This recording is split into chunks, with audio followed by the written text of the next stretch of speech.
Tag news official में आप सभी का स्वागत है। मैं हूं अल्तमश शेख। जैसा कि हम कुछ ही दिनों से हीरा गोल्ड की न्यूज अपडेट कर रहे हैं आप लोगों को।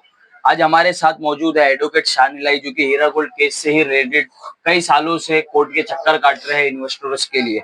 नौहरा शेख को डेट में 8 तारीख को हियरिंग थी सुप्रीम कोर्ट ऑफ इंडिया में। वहां पर एडवोकेट शान इलाई इस हियरिंग को अटेंड किया। तो अब इनसे जानते हैं कि क्या मसला है। ये जो 580 करोड़ जो कोर्ट ने इन्हें आदेश दिए कि इन्वेस्टर्स को दीजिए या तो जेल जाइए। तो शान भाई, हम आपसे जानना चाहते हैं कि क्या इशू है, आप बताइए। देखिए, जिस तरह से मैं आपको करेक्ट करना चाहता हूँ, ये डेट थी 23/8 को, 23 सितंबर को डेट थी। जस्टिस पर्डीवाला सर और जस्टिस मनोज मिश्रा सर की बेंच ने ये क्लियर कट कहा है, जो आए दिन इतने सालों से ये मसला चल रहा है, 2020 से जो ये मसला चल रहा है, जो सुप्रीम कोर्ट में पिटीशन फाइल की गई थी, criminal rate petition 31 of 2020, Nowhera Shaikh versus union of India others.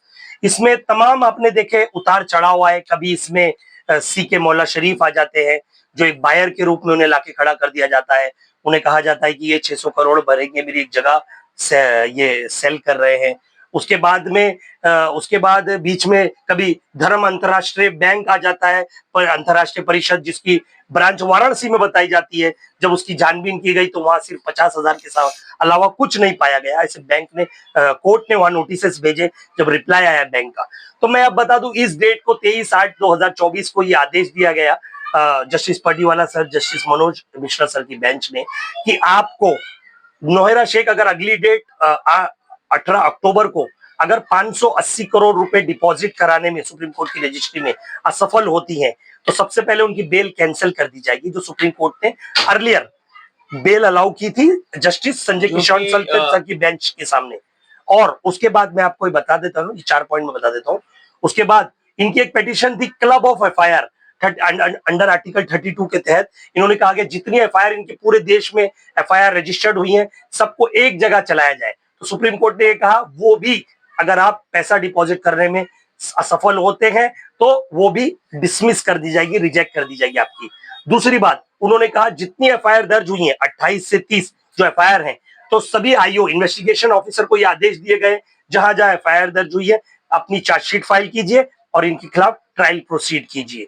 दूसरी बात, इनके खिलाफ एसएफआईओ ने जो इन्वेस्टिगेशन है वो पूरा कर लिया है अब तक का एसएफआईओ में भी 700-800 करोड़ रुपए का जो क्लेम फाइल हो चुका है। लेकिन कुछ लोग उस क्लेम को अब तक अप्रूव नहीं हुआ है, क्योंकि सुप्रीम कोर्ट की जो अर्लियर बेंच थी जस्टिस संजय किशन कौल सर की, उन्होंने क्लेम फाइल करने की एक डेडलाइन दी थी। उस डेडलाइन में उन्होंने कहा गया था कि इसके बाद कोई क्लेम फाइल नहीं कर सकता है, लेकिन वो अर्लियर ऑर्डर था।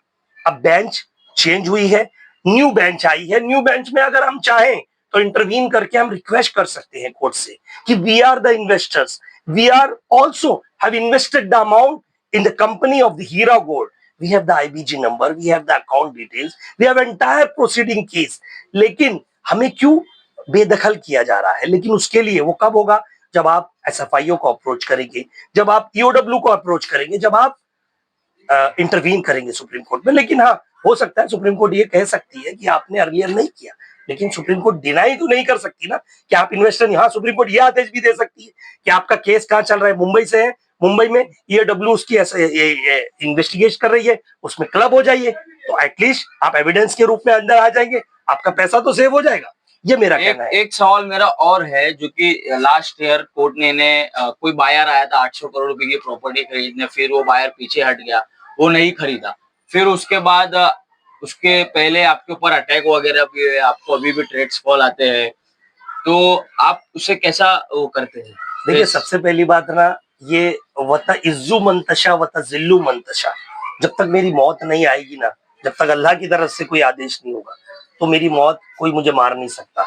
ये सब नफरती चिंटू हैं जो अपनी दुकान चला रहे हैं, यूट्यूब की दुकान से अपनी दुकान चला रहे हैं। ठीक है, वो चलाइए, लेकिन हाँ, कुछ लोग क्रिमिनल कॉन्स्पिरेसी रच रहे हैं, कुछ लोग जान से मारने की साजिश कर रहे हैं। इसकी कंप्लेंट अर्लियर भी मैंने बहुत सारे पुलिस स्टेशन में की है। और ये ना याद रहे, कुछ लोग ये सोच रहे हैं इन्वेस्टर्स को गुमराह करके मेरे खिलाफ तमाम उल्टी सीधी रिकॉर्डिंग्स चलाई जाती हैं, बदनाम कराया जाता है। करिए, मेरा एक मकसद है, नौहेरा शेख के खिलाफ मैं 2018 से इस केस पे काम कर रहा हूं, और आने वाले वक्त तक, जब तक चाहे वो कंप्लेनेंट हो, नॉन कंप्लेनेंट हो, मैं सबके लिए लड़ता रहूंगा। मैं आज आपका एक एडवोकेट हूं। मैं कोई आपसे कोई गलत आपको राय मशवरा या लीगल कोई गलत राय देके मैं आपसे कोई नाम और वाहवाही नहीं चाहता। मैं ये चाहता हूं जो अर्लियर ऑर्डर था 641 करोड़ का वो अलाउ किया जाए। अब देखते हैं, सबसे पहली बात तो 580 करोड़ के ऑर्डर नोएरा को शेख इन्वेस्टर्स जितने थे उनके पैसों से इलेक्शन लड़ी। जी, क्या मकसद था इलेक्शन लड़ने का? यही तो मैं बताना चाहता हूँ। वो सुप्रीम पावर बनना चाह रही है। सुप्रीम पावर मतलब ब्लैक मनी को व्हाइट करना चाह रही है, समझिए आप। नोएरा शेख के पीछे कौन पॉलिटिशियन है जो अभी तक इन्वेस्टर्स को और सुप्रीम कोर्ट को, एडवोकेट्स को, जितने भी इस केस से रिलेटेड है, इन्हें घुमा रही है?